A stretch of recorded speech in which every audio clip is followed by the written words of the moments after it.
말씀으로 돌아와서 우리는 오늘 말씀은 창세기 8장의 말씀으로 기억하사라는 제목으로 오늘 말씀 나누기를 원합니다.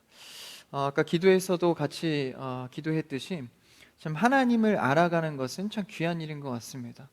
저도 큐티하고 또 예배드리고 말씀을 준비하면서 참 하나님을 알아감이 얼마나 기쁘고 감사한 일인지를 깨닫게 됩니다.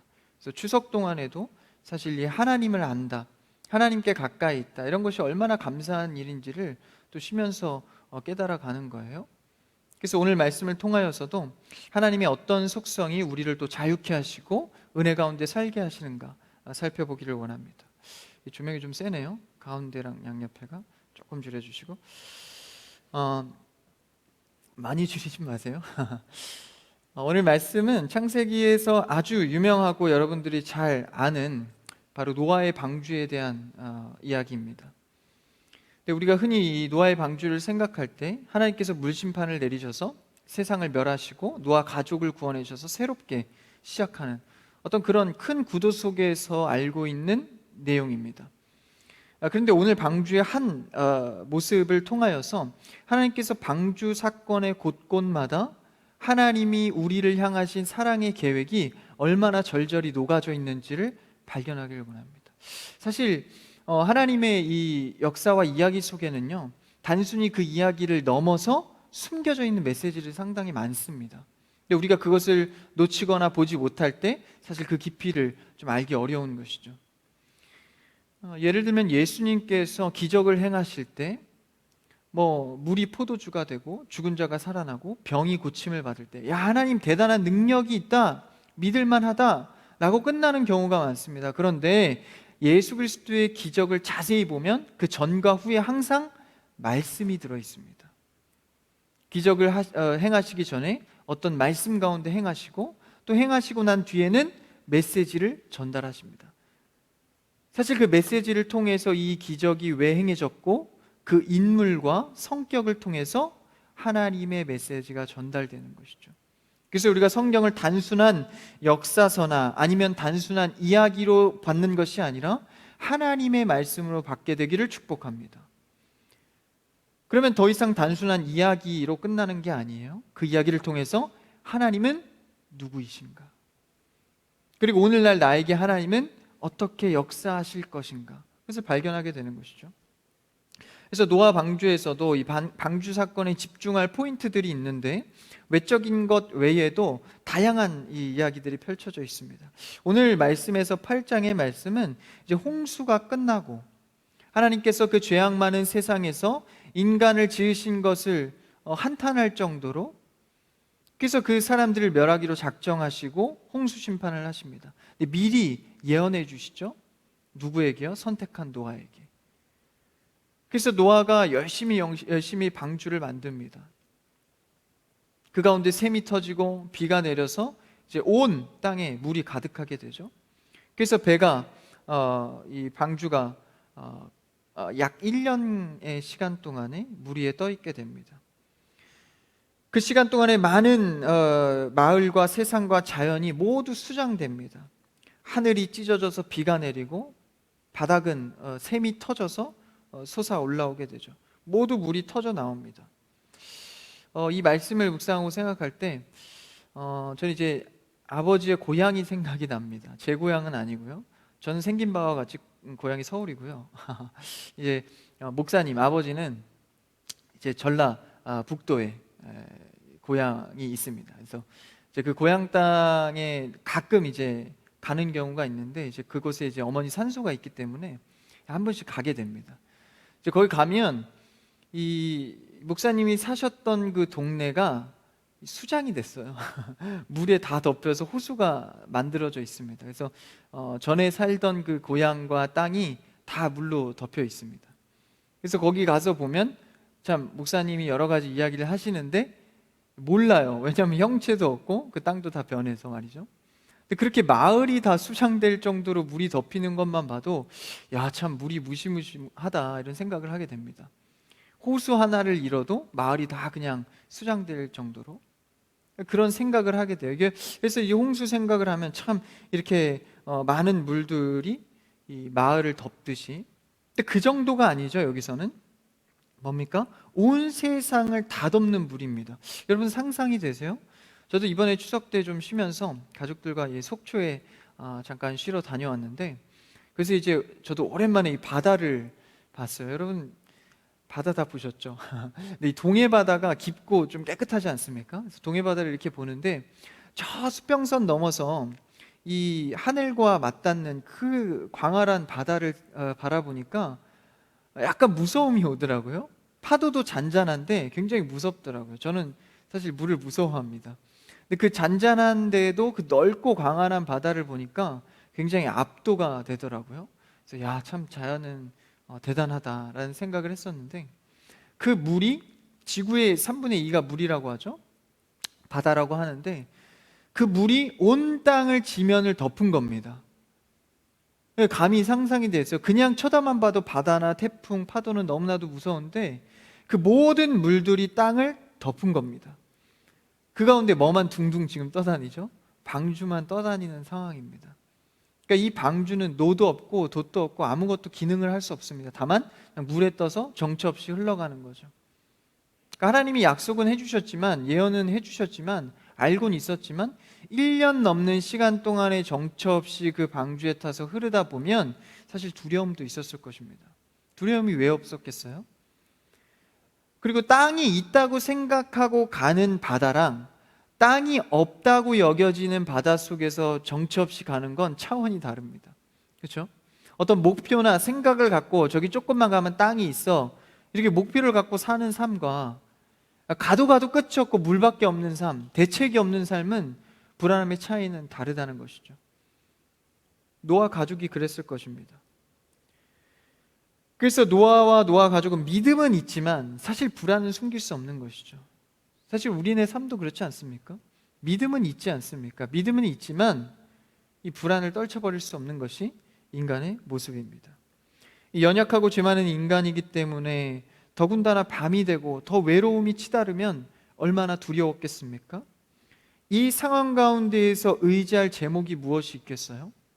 그러니까 노아는 오직 하나님의 말씀을 붙들 수밖에 없는 상황인 것이죠. 정처 없이 1년 동안 모든 짐승과 노아 가족이 그렇게 땅도 보이지 않는 곳에서 흘러다닐 때 하나님께서 말씀하십니다. 한번 1절을 읽어볼까요? 한번 1절 읽어봅시다. 중요합니다. 시작. 하나님이 노아와 그와 함께 방주에 있는 모든 들짐승과 가축을 기억하사 하나님이 바람을 땅 위에 불게 하심에 물이 줄어들었고. 사실 8장의 내용을 축약해서 모든 것들이 함축되어 있는 것이 1절입니다. 노아의 방주에서 정말 중요한 대목인데요, 이 대목을 그냥 스쳐 지나가는 이야기가 아니라 하나님께서 주신 메시지로 받을 때 이 숨겨져 있는 말씀들이 있죠. 이 상황에서 의지할 것이 무엇이겠습니까? 하나님이 노아와 그와 함께 뭡니까? 방주에 있는 모든 들짐승과 가축을 뭐죠? 기억하사입니다. 오늘의 말씀의 제목이죠. 노아 방주의 사건의 처음과 끝이 되는 단어입니다. 하나님께서 기억하사입니다. 그래서 하나님이 기억하심으로 말미암아 이제 그 방주가 1년 동안 떠내려가는 것을 그냥 우연처럼 그냥 두는 것이 아니라 하나님의 뜻대로 이뤄가기 시작합니다. 근데 그 서두에 앞에 고백된 게 뭐예요? 하나님이 기억하사입니다. 그러니까 우리가 어렵고 힘들고 한 치 앞도 바라볼 수 없는 땅이 보이지 않는 곳에서 우리가 의지해야 할 기도의 제목은 무엇입니까? 하나님께서 나를 기억하사.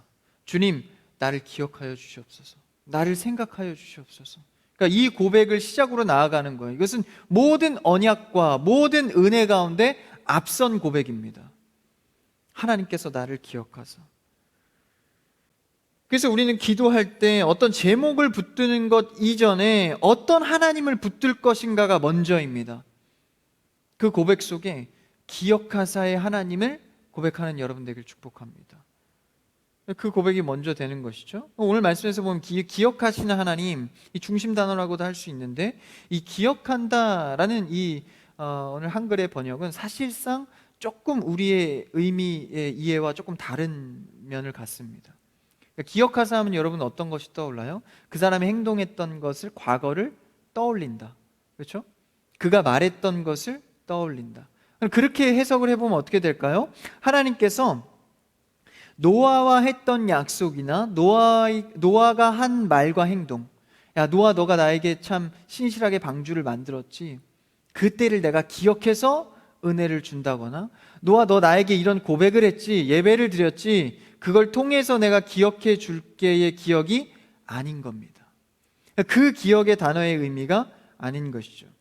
여기서 주어가 뭡니까? 주어가 노아의 신앙을 기억했거나 노아의 대화를 기억했거나 노아의 행위를 기억한 것이 아닙니다. 주어가 누구죠? 하나님이 기억하셨다는 겁니다. 그러니까 행위의 기억, 목적이 되는 게 아니라 하나님께서 그냥 기억하신 겁니다. 그러니까 우리의 잘남을 보고 하나님이 기억해 주시고 예배드린 횟수를 보시고 기억해 주신 게 아니라 그 훨씬 근본적인 기억, 하나님께서 우리를 담당하신, 그러니까 그 이유와 넓이와 깊이, 그 사랑의 의미는 우리가 다 감당할 수가 없죠. 알 수도 없습니다. 근데 하나님이 우리를 택하셔서 기억하셨다. 근본적인 거죠. 조금 더 이 기억하는 그 단어에 대해서 우리가 살펴볼 텐데, 이 단어를 한번 창세기에서 한번 살펴보기를 원하는데, 같은 창세기죠. 같은 원어의 쓰임입니다.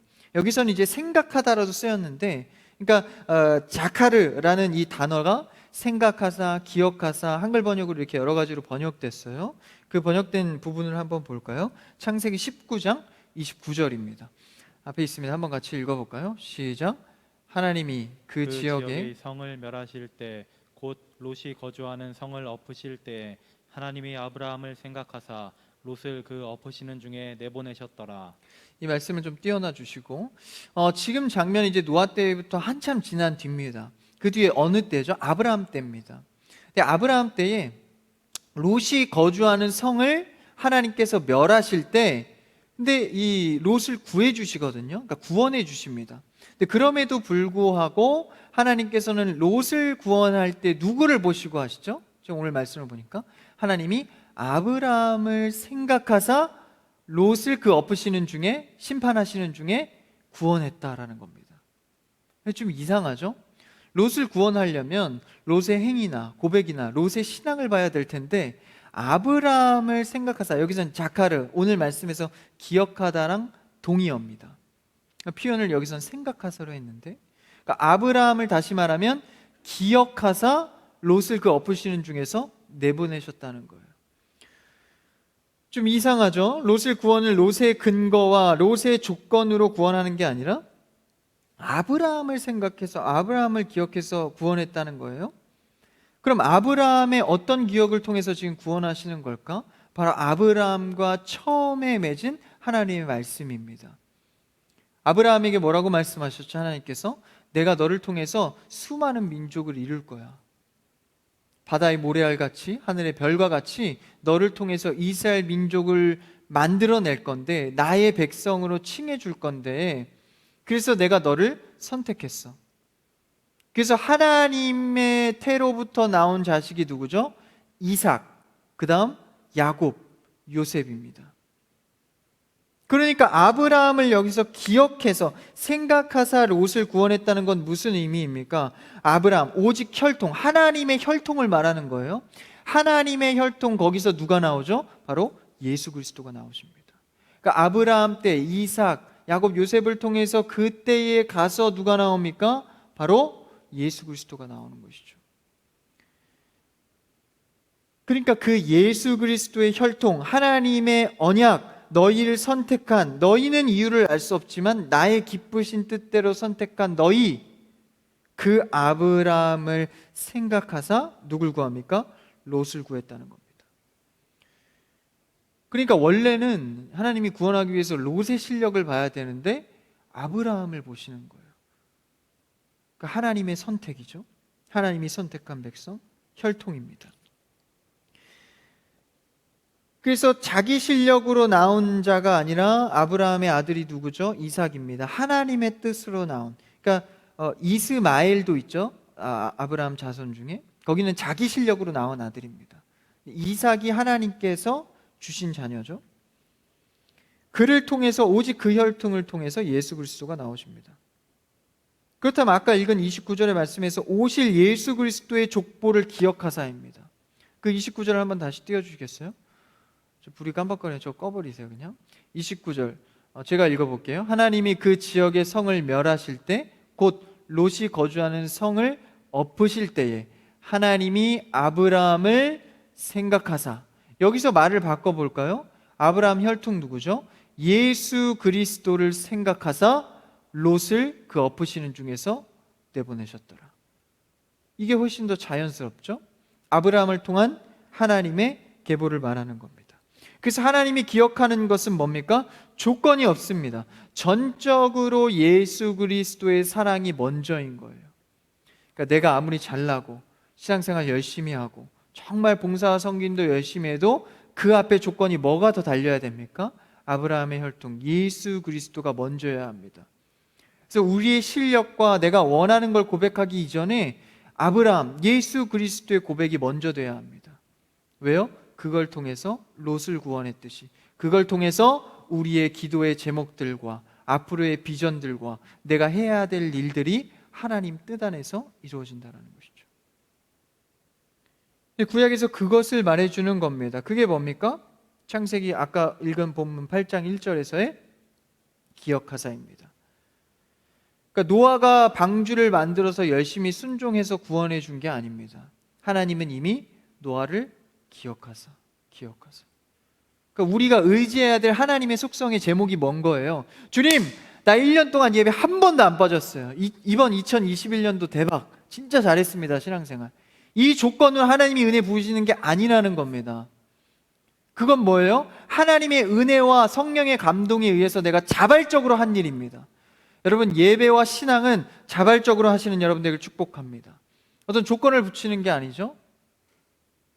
그걸로 인해서가 아니라는 거예요. 노아가 열심히 일해서가 아니라 하나님이 나를 기억하사, 그 일 하기 이전에 먼저 나를 선택하고 기억하사입니다. 그러니까 우리가 기도 제목할 때 먼저 고백해야 될 것은 모두에 말씀드렸다시피 주님, 나를 기억하여 주시옵소서. 나를 생각하여 주시옵소서. 나를 기억하사 지금의 나의 이 험난한 풍랑과 어려움과 힘든 가운데, 피곤과 곤고 가운데 주님 나를 기억하여 주시옵소서. 그렇게 써내려가는 것이죠. 그래서 자신에게 실력의 근거가 있는 것이 아닙니다. 조건이 없는 것이죠. 그래서 우리가 생각하는 기억과는 좀 다릅니다. 하나 더 볼까요? 창세기 30장 22절에 야곱의 두 아내가 있죠.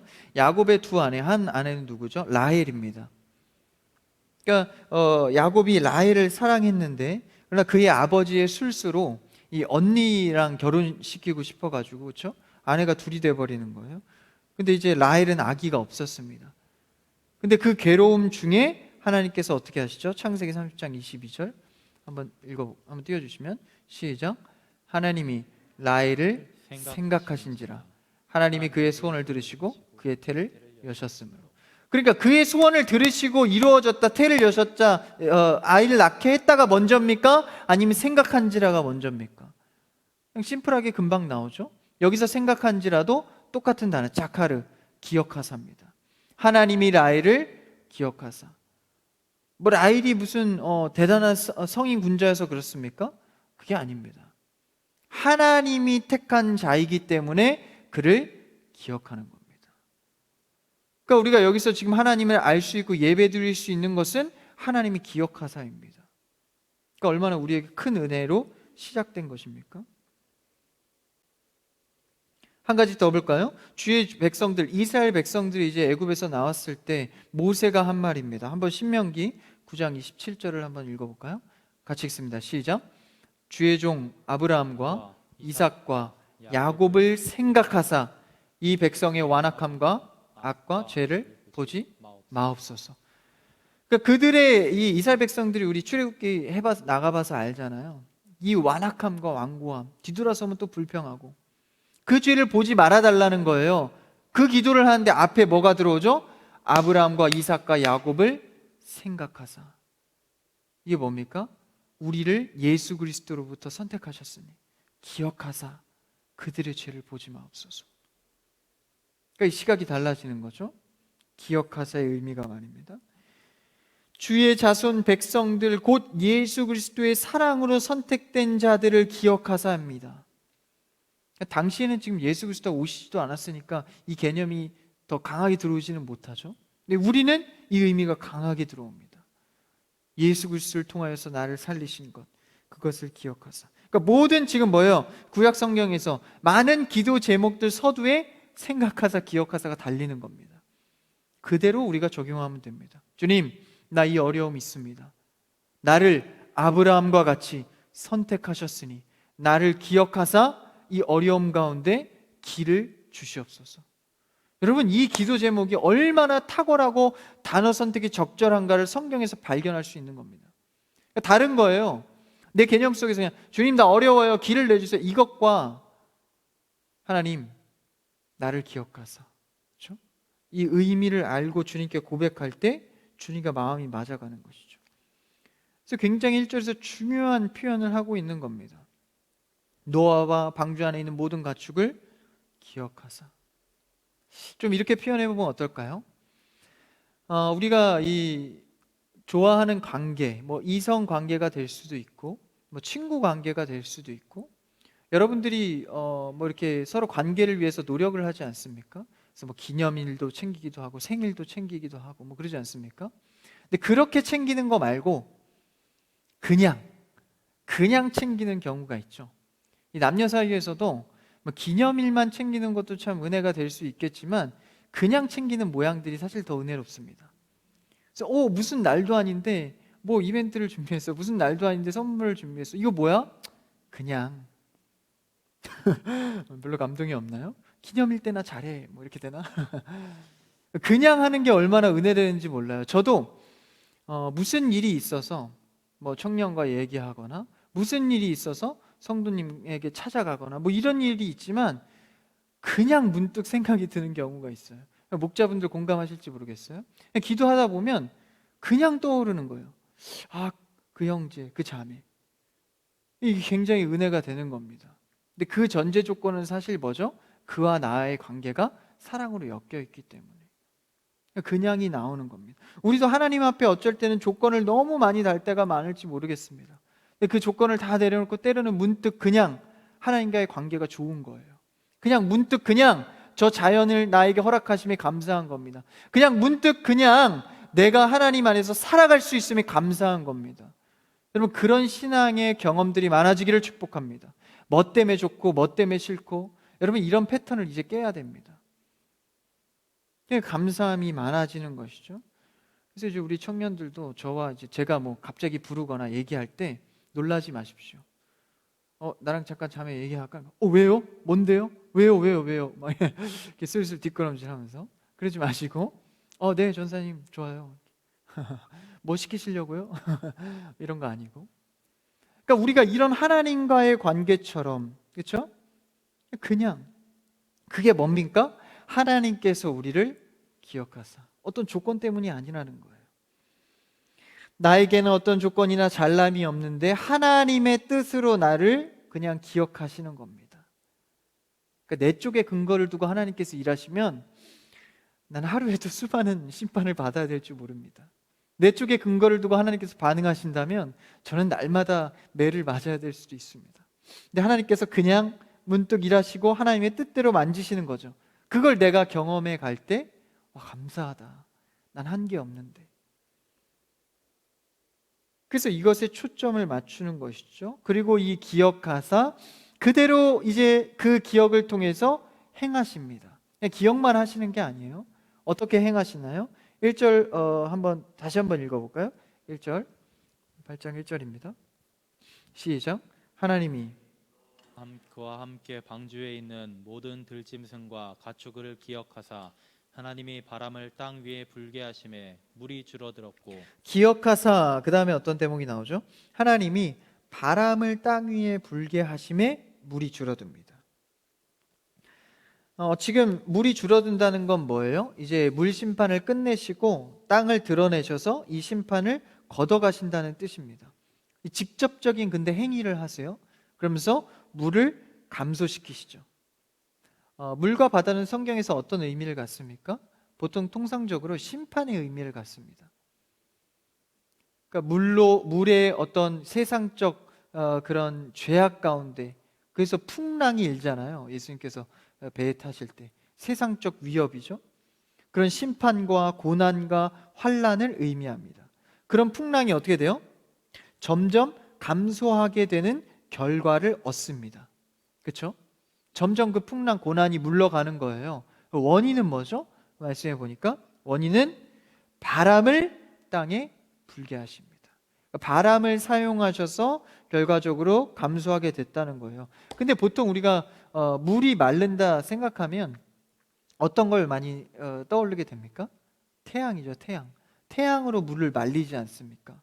그래서 비가 안 오고 태양이 계속 내리쬐면 가뭄이 오기도 하고. 근데 여기선 특이하게도 바람을 사용하는 거예요. 이건 특별한 하나님의 방법을 선택적으로 넣은 것입니다. 그러니까 자연스러운 건 태양이 더 자연스럽잖아요. 그렇죠? 근데 고대의 인식 속에서도 태양의 힘이 가장 강했습니다. 그래서 유명한 우상신이 누구예요? 가장 유명해요. 태양신. 그렇죠? 태양의 에너지 힘이 강하니까. 근데 여기서 그런 의도적인 의미도 있을 것 같아요. 그러면서 하나님은 일부러 바람을 의도해서 쓰십니다. 그 바람의 원어가 여러분들 많이 들어보셨을 텐데 루아흐라는 원어입니다. 루아흐라는 바람의 단어를 쓰셔서 그 하나님의 영, 루아흐는 영입니다. 하나님의 영으로 바다의 물이 감소되었다는 거예요. 루아흐는 언제 쓰이죠? 아담이 처음에 만들어져서 생기를 불어넣으실 때, 예수께서 부활하시고 제자들에게 찾아가서 말씀을 깨닫게 하실 때 먼저 숨을 내쉬고, 그 숨이 루아흐입니다. 이게 뭐죠? 하나님의 영, 다시 말해서 성령입니다. 그러니까 여기서 다시 한번 해석을 해보면 물이 점점 잠잠하게 되는데, 고난과 심판과 환란이 줄어드는데 뭐 때문에요? 원인은 하나님의 성령을 통해서 걷어가는 겁니다. 그 이 행함이 있기 앞에 고백은 뭐였죠? 기억하사. 하나님께서 우리를 기억하사 성령을 통해서 심판을 물러가게 하시는 겁니다. 그 내용이 뭡니까? 노아의 방주 사건입니다. 그러니까 이건 일찍부터 예수 그리스도의 사역과 구속하심과 적용의 은혜가 노아 홍수를 통해서 들어가 있는 겁니다. 그러니까 얼마나 일찍부터 우리를 향한 사랑의 계획이 시작된 건지를 우리가 이 이야기를 통해서 발견하게 되는 것이죠. 하나님의 영이 수면에 운행하실 때, 창조 때죠. 그때가 뭡니까? 그때 하나님의 영, 성령이 있었지 않습니까? 그래서 그것을 통해서 땅이 드러나게 하셨잖아요. 이때도 마찬가지입니다. 점점 말라서 땅이 드러납니다. 근데 땅이 드러나는데 어떻게 드러났죠? 오늘 말씀에서 읽지 않았지만 그 뒤에 절 말씀에 보면 14절에 나와 있네요. 14절에 보니까 둘째 달 21의 날에 땅이 어떻게 되죠? 말랐더라. 완전히 말름을 의미합니다. 그러니까 여기에서의 말름은 마치 홍해 때에 물이 말라서 건너갔던 것처럼, 그러니까 홍해 바다를 건널 때 물이, 이게 여러분 갯벌 아시죠? 그러니까 물이 열리면 땅이 딱딱하면 좋겠지만 바닷물이 열리면 어떻게 되죠? 갯벌입니다. 여러분 그거 지나갈 수 있어요? 조금만 깊이 가면 발이 다 빠집니다. 그러니까 하나님께서는 그때도 홍해를 열으실 때도 바닥을 어떻게 하시죠? 완전히 말리십니다. 걸어갈 수 있게끔. 이때도 마찬가지인 거예요. 완전히 마르게 하십니다. 뭘로요? 바람으로. 여러분, 해가 아니라 바람으로 완전히 말리게 하려면 이게 자연적으로 쉬운 일은 아닙니다. 그러니까 하나님께서 행하시는 거죠. 이 바람은 뭐죠? 하나님의 영, 루아흐를 통해서 건너가게 하시고 땅을 밟게 하십니다. 그래서 하나님의 영을 부어서 심판을 거두시는 것이죠. 여러분, 우리 안에 수많은 풍랑과 환난과 심판은 오직 주의 영이 거두실 수 있습니다. 근데 여기서 재밌는 표현이 있죠. 하나님은 한 번에 그 땅을 마르게 하실 수 있는 분이십니다. 그렇죠? 근데 한 번에 마르게 하지 않으세요. 날이 지나고 150일 후에 줄어들고 또 줄어들고 머물고 줄어들고. 이게 뭘 의미합니까? 이 죄인이 사는 세상 속에는 시간이 존재한다는 거예요. 그러니까 하나님은 시간을 통해서 일하십니다. 할렐루야. 이걸 기억해야 되는 거예요. 하나님이 뭐 시공간을 초월하신다고 우리의 인간적 이해를 무시하시고 막 그냥 바다 맨날 열어주시고 뭐 그런 경우도 있겠죠. 그렇죠? 맨날 무슨 만나를 내려주시고 막 절름발이가 일어서 걷게 되고 맨날 그럽니까? 그렇지 않습니다. 항상 하나님의 방법은 우리의 인간의 이해 속에서 점차적으로 시간을 들여서 공을 들이셔서, 그렇죠? 이걸 보는 거예요. 그래서 점점점 물이 줄어듭니다. 그 점점점을 통해서 뭘 알아요? 하나님이 하심을 느껴가는 겁니다. 아, 이렇게 또 하시는구나. 아, 또 이렇게 하시는구나. 그래서 심판을, 우리의 죄악된 풍랑을 제거해 가십니다. 여러분, 우리의 죄악 가운데 그리고 어려움 가운데 너무 조급하지 않기를 축복합니다. 하나님께서는 우리를 앞서 뭐 하셨죠? 이미 기억하셨습니다. 할렐루야. 기억하셨으니까 시간을 통해서 나타내시는 거예요. 그러니까 너무 조급하지 않으셔도 됩니다. 일이 잘 안 된다고, 죄악에서 내가 이겨낼 수 없다고 너무 조급하지 않으셔도 하나님은 점점, 그렇죠? 점점 줄어들었다. 바람이 불게 하심에 여러분의 삶과 신앙에 날마다 그 루아흐의 바람이 불기를 주님의 이름으로 축복합니다. 그러니까 하루하루 불어가는 거죠. 그래서 결국에는 종국에는 어떻게 합니까? 완전히 마르게 하십니다. 하나님의 기억에 기대서 의지하는 것입니다. 주님, 날 기억하시옵소서. 날 기억하시면 성령님께서 일하실 것을 믿습니다. 내 근거가 아니라. 그래서 나에게 근거가 있는 게 아니에요. 그래서 내 안에 좀 죄가 있고 좀 반복되는 죄가 있더라도 너무 마음 무거울 필요 없습니다. 왜요? 그 죄가 하나님께서 나를 기억하사 점점점 하나님의 바람으로 걷어가실 것이기 때문에. 그래서 그 점점의 표현을 7절 8절에서도 또 하고 있어요. 계속 이제 2절 3절 4절 줄어들고 그침에 아라랏산에 머물고 또 5절에 물이 점점 줄어들매 계속 이렇게 나오죠. 그 다음에 이제 40일이 지나서 노아가 6절에 방주의 창을 열고 어떻게 하죠? 7절을 한번 같이 읽어볼까요? 7절입니다. 7절 성경책을 보고 읽을까요? 7절입니다. 시작. 까마귀를 내놓음에 까마귀가 물이 땅에서 마르기까지 날아 왕래하였더라. 7절이요. 7절. 그래서 지금 까마귀를 날려 보내서 이제 그 테스트를 하는 거예요. 얼마나 물이 줄었나.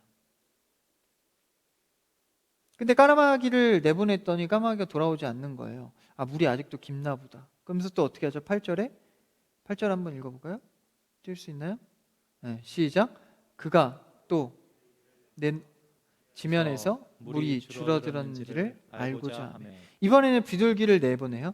여기서 이제 까마귀와 비둘기를 내보낼 때 이제 우리 한국 사람의 정서의 이해로 하면 까마귀는 길조입니까? 흉조입니까? 흉조죠. 일본에서는 까마귀가 길조라 그래요. 맞나요? 그래서 이 까마귀에 대한 인식이 나라별로 문화 차이가 좀 있습니다. 그래서 여기서 과하게 이제 극단적으로 해석하는 분들이 까마귀는 이제 저주의 그 새니까 여기서 이제 뭐 탕자와 같은 거다. 까마귀는 저주다. 뭐 이렇게 하면서 돌아오지 않지 않았냐. 까마귀는 탕자다. 막 이러면서 잘못된 좀 해석을 합니다. 그리고 비둘기는 나중에 뭘 물어오죠? 평화의 잎사귀를 탁 물고 오잖아요. 그래서 비둘기를 너무 막 평화의 상징으로. 근데 뒤에 가면 비둘기도 안 돌아와요. 그래서 까마귀의 너무 죄악시, 비둘기의 너무 격을 격상시킨 뭐 이런 오해를 불러일으키는데 까마귀도 비둘기도 둘 다 그냥 사용된 도구에 불과합니다. 그러니까 비둘기를 너무 격상시키거나 까마귀를 너무 절하하는, 까마귀의 어떤 신분을 좀 올려줄 필요가 있어요. 까마귀를 너무 흉조로만 취급해서 그 의미가 아니라는 거예요. 지금 7절까지 우리가 말씀을 봤을 때는 뭘로 이해할 수 있습니까? 아, 점점 시간이 가면서 줄어드는 것을, 하나님의 은혜가 나에게 임하는 것을 아는 도구에 불과한 겁니다. 그래서 까마귀를 쓰죠. 자연적으로도 상식적으로도 까마귀가 높은 곳에서 먹이를 더 이렇게 사냥을 한다는 거예요. 찾는다는 겁니다. 높은 곳에서 산다는 거예요. 비교적 비둘기는 낮은 곳에서. 그러니까 당연히 먼저 까마귀 먼저 보내고 그 다음 비둘기 먼저 보내는 거죠. 그래서 물이 사라졌다는 것을 상식적으로 알아가는 겁니다. 좀 지혜롭죠? 그저 사용됐을 뿐이지. 그래서 우리가 중요한 건 뭐예요? 심판이 어디까지 그래서 결국 마르게 하심을 확신하게 하는 거죠. 그래서 하나님이 우리를 기억하신 것, 그것을 점점점 보게 되는 것입니다. 그래서 아까 읽었듯이 14절에서 완전히 마르게 하시는 것. 그래서 그렇게 완전히 마르게 되고 이제 방주에서 16절에 보니까요, 읽진 않았지만 나는 내 아내와 내 아들들과 내 며느리들과 함께 방주에서 어떻게 해요? 나오고 8장에서 나오는 거예요. 7장에서는 어떻게 되냐면 들어가고, 그러니까 들어가고 나옴에 있어서 전적으로 하나님의 기억하시는 역사를 따라서 행해지는 겁니다. 하나님이 시작하시면 하나님이 끝내십니다. 이게 영원한입니다. 하나님이 책임지시는 것. 우리의 삶이 그렇다는 것이죠. 그래서 끝내 이제 땅에 내려와서 노아가 처음으로 한 일이 뭐죠? 제사를 지냅니다. 8장 20절부터 나오죠. 노아가 번제를 드리죠. 그러니까 노아가 예배로 마무리를 하는 거예요. 그럼 이건 무엇입니까? 이 상징은, 그러니까 노아가 예배로 이 노아의 홍수를 끝마치는, 마무리하는 그 의미가 무엇입니까?